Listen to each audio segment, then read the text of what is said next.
Hello friends, grocery షాప్లో ఇలా bread items కూడా అమ్ముతూ ఉంటారనమాట. గ్రాసరీ షాప్ ఏ విధంగా ఉంటుందంటే మనకి డీమార్ట్, రిలయన్స్ ఏ విధంగా ఉంటుందో అలా ఉంటుందన్నమాట. ఈ బ్రెడ్లు అయితే ఉంటాయన్నమాట. దీంట్లో కూడా చాక్లెట్ ఫ్లేవర్ వచ్చి, ప్లెయిన్గా వచ్చి, ఇలా రకరకాలుగా అయితే ఉంటాయి. ఇంతే కాకుండా డోనట్స్ కూడా ఉంటాయి అన్నమాట. మనకి కర్రీ పఫ్, ఎగ్ పఫ్ అయితే ఎలా ఉంటుందో వీళ్ళకి కూడా అదే విధంగా, కాకపోతే బ్రెడ్ ఉంటుంది. లోపల ఏముంటుందో నాకు తెలియదు. ఈసారి ఎప్పుడన్నా తెచ్చుకున్నప్పుడు మీకు చూపిస్తూ ఉంటానన్నమాట. ఇలా పొడుగు బ్రెడ్లు కూడా అమ్ముతూ ఉంటారన్నమాట.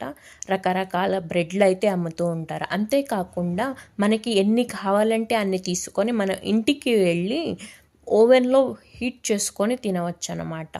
బన్నులాగా ఇలా రకరకాల బ్రెడ్స్ అయితే అమ్ముతూ ఉంటారు. ఈ బ్రెడ్ని మనం కట్ చేసుకోవాలి అంటే నేను బ్రెడ్ చూపించాను కదా ఇందాక, అలాంటి మిషన్లో కట్